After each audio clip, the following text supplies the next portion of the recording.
Hi everyone. जब हम react native apps बनाने की जर्नी शुरू करते हैं तो हमें ये कंफ्यूजन जरूर होता है कि क्या हमें रिएक्ट नेटिव सीएलआई यूज करना चाहिए या फिर एक्सपो। और फिर हम काफी सारे ब्लॉग्स पढ़ते हैं जो इन दोनों को कंपेयर करते हैं, लेकिन इस टॉपिक पर ज्यादातर ब्लॉग्स आउटडेटेड हैं। क्या आपको पता है रिएक्ट नेटिव सीएलआई और एक्सपो सीएलआई में सीएलआई क्या होता है? कंप्यूटर से इंटरैक्ट करने के कॉमन तरीके होते हैं GUI, that is graphical user interface, VUI, voice user interface, और CLI, command line interface. CLI में हम एक टर्मिनल खोलते हैं जिसमें हम स्पेशल कमांड्स टाइप करके किसी भी काम को कर सकते हैं। ये एक्सपीरियंस यूजर्स को पसंद आता है क्योंकि कमांड्स को जल्दी एग्जीक्यूट करने में मदद करता है। GUI विजुअल एलिमेंट्स जैसे बटन्स और आइकन्स से काम होता है यहाँ, जिसमें यूजर्स को पॉइंट एंड क्लिक करके कंप्यूटर से इंटरैक्ट करना काफी आसान लगता है। ये यूजर फ्रेंडली होता है एंड बिगिनर्स को अच्छा लगता है। इसी तरह जब आप मोबाइल एप्लीकेशंस क्रिएट कर रहे होगे तो आपके पास दो अप्रोच होगी। या तो आप GUI से एप्लीकेशन क्रिएट करो या आप CLI से करो। GUI से क्या होगा, एक सॉफ्टवेयर खुल जाएगा, वहां पे आपको कुछ क्लिक्स करने पड़ेंगे और आप अपनी एप्लीकेशन क्रिएट कर पाओगे और रन कर पाओगे। और सिमिलरली CLI अप्रोच में क्या होगा, आपको टर्मिनल खोलना है एंड वहाँ स्पेशल कमांड्स टाइप करनी है एप्लीकेशन क्रिएट करने के लिए। रिएक्ट नेटिव CLI और एक्सपो CLI में डिफरेंस समझने के लिए हम एक बारी मोबाइल ऐप डेवलपमेंट जर्नी के स्टेप्स के बारे में बात करते हैं। चाहे आप किसी भी टेक्नोलॉजी या फ्रेमवर्क से एप्लीकेशंस बनाते हो तो ये कुछ 5 स्टेप्स हैं जो कॉमन होते हैं। सबसे पहले आपको अपनी मशीन पर इन्वायरमेंट सेटअप करना पड़ता है। इन्वायरमेंट सेटअप में यूजुअली हम कुछ टूल्स डाउनलोड करते हैं जिससे आप जिस भी तरीके की एप्लीकेशन बनाना चाह रहे हो उसका कोड कंपाइल हो जाए और फाइनली आप अपने कोड को बिल्ड कर पाओ और एक एंड में एप्लीकेशन की एग्जीक्यूटेबल फाइल बना पाओ। उसके बाद आप को एक कोड एडिटर चाहिए होता है। कोड एडिटर बेसिकली एक सॉफ्टवेयर है जिसपे आप अपना कोड लिखोगे और जिसकी हेल्प से आप कोड चला सकते हो। फिर आपने कोड एडिटर भी डाउनलोड कर लिया।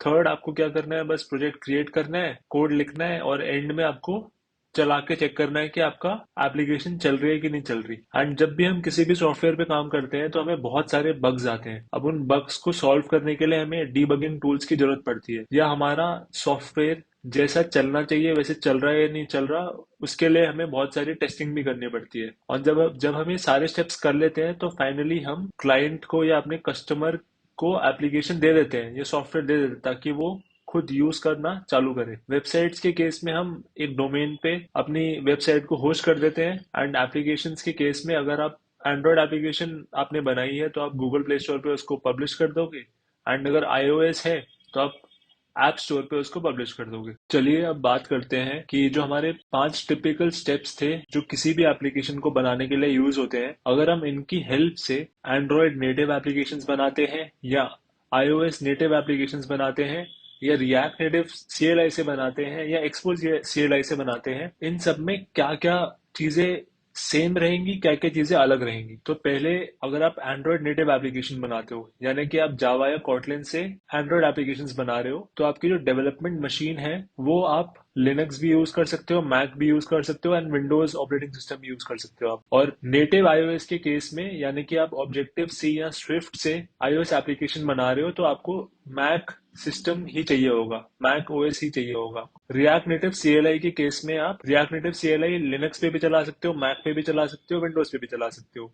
बस मैक पे आप, अगर आपको iOS एप्लीकेशंस बिल्ड करनी है तो आपको रिएक्ट नेटिव CLI के केस में भी मैक OS चाहिए होगा। बाकी मैक पे एंड्रॉयड भी बन जाएगा और iOS भी बन जाएगा, विंडोज पे सिर्फ एंड्रॉयड बन पाएगा एंड लिनक्स पे सिर्फ एंड्रॉयड बन पाएगा। एक्सपो CLI के केस में आप कोई भी ऑपरेटिंग सिस्टम यूज करो, लिनक्स बेस्ड हो या मैक OS हो या विंडोज हो, तीनों में ही एंड्रॉयड एप्लीकेशंस भी बन जाएंगी, वेब एप्लीकेशंस भी बन जाएंगी और iOS एप्लीकेशंस भी बन जाएंगी। आपने डेवलपमेंट मशीन अपनी सेट कर ली, उसके बाद उस डेवलपमेंट मशीन पे हमें एनवायरनमेंट सेटअप करना पड़ता है। नेटिव एंड्रॉयड के केस में आपको एंड्रॉयड स्टूडियो डाउनलोड करना पड़ेगा, JDK यानी कि Java development kit, Android SDK, ये सारी चीजें, प्लेटफॉर्म टूल्स, बहुत सारी चीजें आपको डाउनलोड करनी पड़ेगी मैनुअली एंड उसके बाद आपको इन सारी चीजों का पाथ सेटअप करना पड़ेगा, जिसको हम बोलते हैं एनवायरनमेंट पाथ सेट करना। iOS नेटिव iOS के केस में आपको एक्सकोड डाउनलोड करना पड़ेगा और एक्सकोड के साथ बहुत सारे टूल्स अपने आप डाउनलोड हो जाएंगे। रिएक्ट नेटिव CLI के केस में रिएक्ट नेटिव CLI बेसिकली एक रैपर है, एक एक्स्ट्रा लेयर बना दी है हमने नेटिव एंड्रॉइड और नेटिव iOS के ऊपर। यानी कि हम कमांड चलाएंगे रिएक्ट नेटिव CLI की, लेकिन वो बेसिकली अगर आप एंड्रॉइड एप्लीकेशन बिल्ड कर रहे हो तो वो नेटिव एंड्रॉइड वाली सारी चीजें यूज करेगा, और अगर आप iOS यूज कर रहे हो, iOS बिल्ड कर रहे हो, तो वो नेटिव वाली जितने भी आपने सेटअप कर रखा है उन सारी चीजों को यूज करेगा, उन सारे टूल्स को यूज करेगा। तो अगर आप रिएक्ट नेटिव CLI से एप्लीकेशंस बनाते हो तो आपको नेटिव एंड्रॉइड वाला सेटअप भी पहले करना पड़ेगा अपने सिस्टम पे, और नेटिव iOS वाला भी करना पड़ेगा। एंड यही अगर आप एक्सपो CLI यूज करते हो तो उसके एनवायरमेंट सेटअप में बस आपको Node.js इंस्टॉल करना है एंड बस आप रेडी हो। उसके बाद आप Node.js इंस्टॉल करते ही सेम सिस्टम पे iOS एंड्रॉइड वेब एप्लीकेशंस बनाना चालू कर सकते हो। अब कोड एडिटर की बात करते हैं। नेटिव एंड्रॉइड के केस में एंड्रॉइड स्टूडियो ये डिफॉल्ट ऑफिशियल IDE है। नेटिव iOS के केस में Xcode and react native CLI से अगर आप एप्लीकेशंस बना रहे हो तो आप कुछ भी यूज कर सकते हो। इसमें ज्यादातर लोग VS कोड ही यूज करते हैं एंड एक्सपो CLI के केस में भी आप कुछ भी यूज कर सकते हो एंड इसमें भी VS कोड इज रिकमेंडेड। अब आपने डेवलपमेंट मशीन आपकी सेट हो गई, एनवायरमेंट सेटअप कर लिया आपने, कोड एडिटर भी आपने डाउनलोड इंस्टॉल कर लिया, उसके बाद आता है कि आप फाइनली एक प्रोजेक्ट बनाओगे। तो नेटिव एंड्रॉइड में बस आपको एंड्रॉइड स्टूडियो खोलना है, पूरा GUI बेस्ड सॉफ्टवेयर है, क्रिएट न्यू प्रोजेक्ट पे क्लिक करना है एंड नेक्स्ट नेक्स्ट करना है, प्रोजेक्ट का नाम डालना है, एट द एंड आपका एक प्रोजेक्ट क्रिएट हो जाएगा। iOS के केस में भी सिमिलर है। यहाँ पे Xcode है जो हमारा सॉफ्टवेयर है, उसमें भी पूरी GUI बेस्ड है। बस आपको क्रिएट न्यू पे क्लिक करना है, नेक्स्ट नेक्स्ट करके आपको सेटिंग्स डालनी है एंड देन आपका प्रोजेक्ट क्रिएट हो जाएगा। रिएक्ट नेटिव CLI, क्योंकि ये CLI बेस्ड है, कमांड लाइन इंटरफेस, तो अगर आप लिनक्स में हो तो आप टर्मिनल खोलोगे, या मैक में हो तो आप टर्मिनल खोलोगे, या विंडोज में हो तो आप पावरशेल खोल सकते हो या कमांड प्रॉम्प्ट, एंड आपको रिएक्ट नेटिव CLI की कमांड टाइप करनी है टू क्रिएट अ प्रोजेक्ट। अब जैसे ही कमांड एंटर करोगे ये ऑटोमेटिकली सारी फाइल्स, बॉयलर प्लेट कोड और जो भी पैकेजेस इसको चाहिए नोड के वो सारे इंस्टॉल कर लेगा। एंड फोर्थ केस में अगर आप एक्सपो CLI से एप्लीकेशन क्रिएट करते हो तो आपको वही CLI अप्रोच है। ये भी आपको कोई भी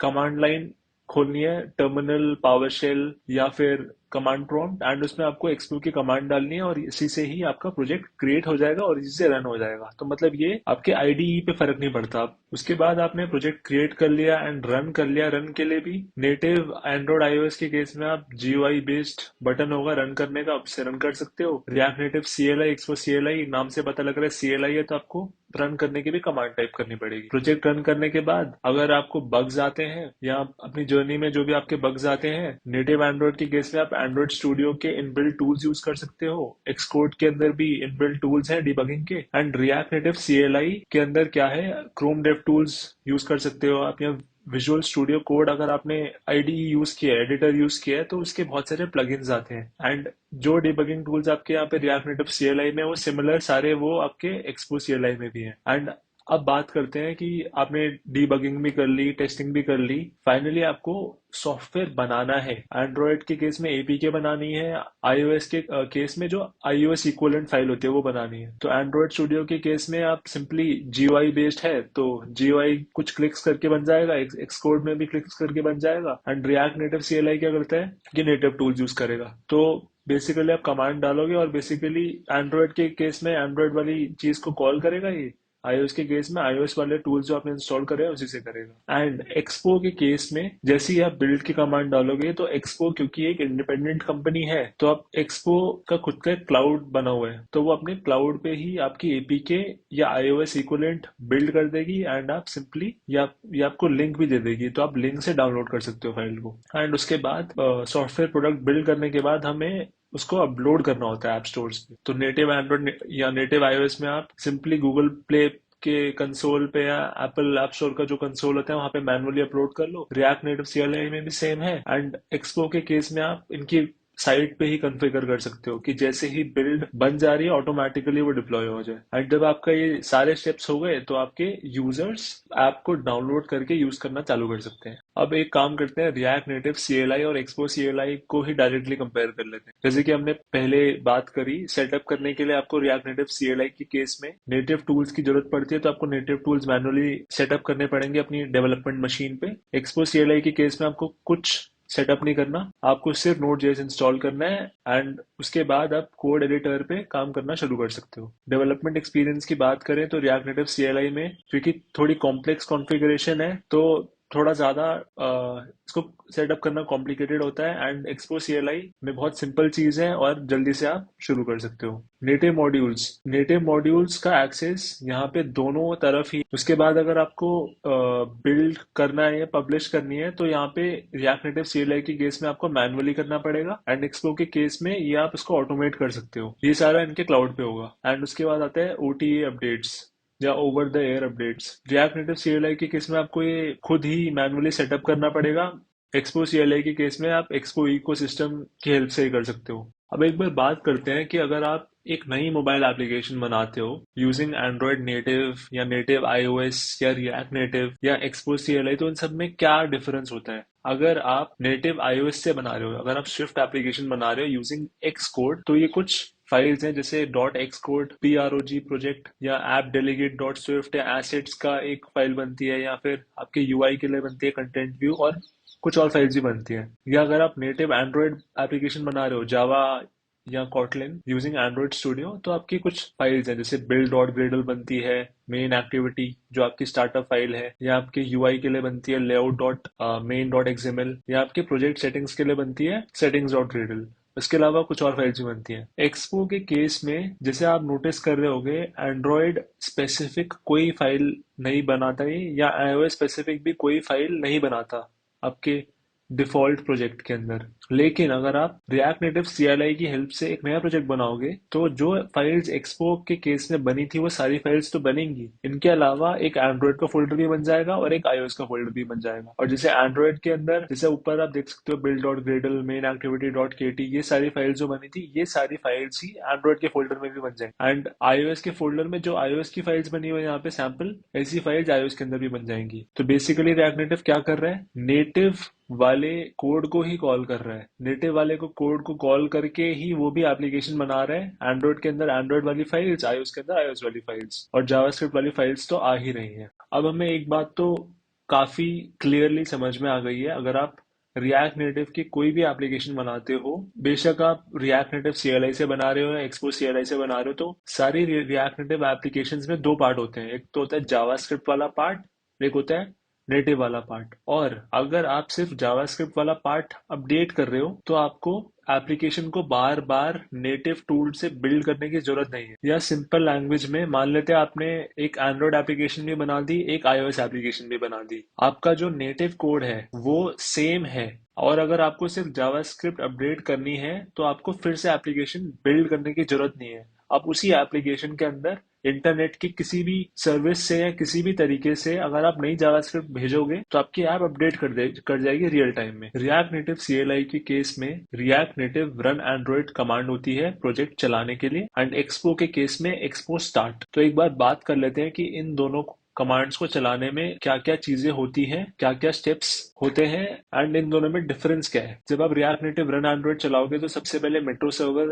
स्टार्ट हो जाएगा। मेट्रो बेसिकली एक टूल है जो कि आपके जावास्क्रिप्ट को, जितने भी जावास्क्रिप्ट की फाइल्स है सबको बंडल कर देगा एंड उसके बाद वो आपके एप्लीकेशन को भेज देगा। और इसमें क्या होता है कि जैसे आपने मेट्रो सर्वर चलाया तो आपके सिस्टम पे एक पोर्ट पे इसका सर्वर चल गया एंड जो आपकी एप्लीकेशन भी है वो उस पोर्ट पे लिसन करेगी, यहाँ से जावास्क्रिप्ट जाएगा, वहां से रिसीव होगा एंड जैसे ही आप जावास्क्रिप्ट के चेंजेस करोगे तो वो रियल टाइम में अपडेट हो जाएंगे। एंड अगर आप जावास्क्रिप्ट के अलावा अगर आप native code, native Android code या नेटिव iOS कोड चेंज करोगे तब आपको अपनी एप्लीकेशन रीबिल्ड करनी पड़ेगी। अगर आप नेटिव कोड चेंज नहीं कर रहे तो आप जैसे ही जावास्क्रिप्ट अपडेट करोगे रियल टाइम में जावास्क्रिप्ट आपके फोन में अपडेट हो जाएगी और ऐप रियल टाइम में अपडेट हो जाएगी। एक्सपो के केस में जैसे आपने ऊपर देखा था कि जब हमने एक नई एप्लीकेशन हम बनाते हैं तो एंड्रॉयड iOS के तो फोल्डर्स बने नहीं रहे थे क्योंकि एक्सपो का तरीका थोड़ा सा अलग है। एक्सपो के केस में क्या, अगर आप एक्सपो से ऐप बना रहे हो तो आप एक्सपो ने एक तरीके से क्लाइंट एप्लीकेशन, एक डमी एप्लीकेशन बना रखी है जिसके अंदर बाय डिफॉल्ट कुछ मॉड्यूल्स, कुछ नेटिव मॉड्यूल्स हैं जो सबसे ज्यादा यूज होती है। तो आपको अपने डिवाइस पे एंड्रॉइड के केस में एक्सपो क्लाइंट ऐप डाउनलोड करनी है, iOS के केस में भी एक्सपो गो ऐप है उसको डाउनलोड करना है। तो बाय डिफॉल्ट आपके फोन में एक एप्लीकेशन ऑलरेडी बनी हुई है, मतलब आपने by default Android iOS application अपने फोन में पहले से ही डाल दी। अब क्योंकि रिएक्ट नेटिव में हम ज्यादातर कोड अपना जावास्क्रिप्ट में ही करते हैं, अब जैसे ही जावास्क्रिप्ट का कोड डालोगे तो हमें बस जावास्क्रिप्ट का कोड ही अपडेट करना है अपनी एक्सपो ऐप के अंदर। तो जब हम एक्सपो स्टार्ट कमांड टाइप करते हैं तो एक्सपो का डेवलपमेंट सर्वर स्टार्ट हो जाता है एंड हम फिर एक्सपो क्लाइंट को जो हमने अपने डिवाइस पे डाल रखा है, एंड्रॉइड या iOS दोनों के केस में, उस ऐप को खोलते हैं एंड एक्सपो हमें क्यूआर कोड देता है अपनी मशीन पे। हम उस मशीन से ही क्यूआर कोड स्कैन करेंगे अपने डिवाइस में एंड उससे क्या होगा, एक्सपो सर्वर पे एक्सपो क्या करेगा, सारा जावास्क्रिप्ट का जितने भी फाइल्स है उनका बंडल बना के उनको सर्वर पे डालेगा एंड जो हमारी क्लाइंट ऐप है वो उस जावास्क्रिप्ट बंडल को रिसीव करेगी और वो रिसीव करने के बाद जावास्क्रिप्ट को लोड कर देगी।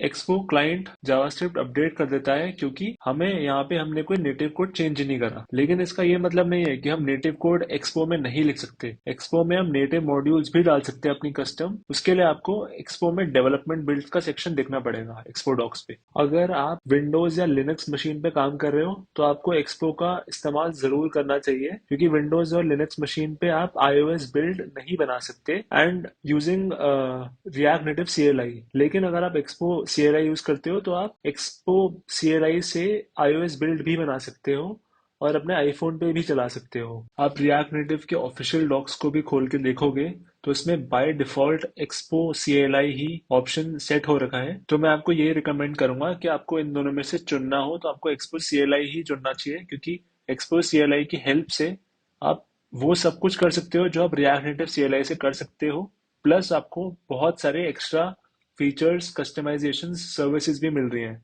इस वीडियो में हमने रिएक्ट नेटिव CLI और एक्सपो CLI के बीच के डिफरेंस को एक्सप्लोर किया। अगर आपको ये वीडियो पसंद आया तो लाइक करें, शेयर करें और चैनल को सब्सक्राइब करें। मिलते हैं नेक्स्ट वीडियो में, तब तक के लिए धन्यवाद।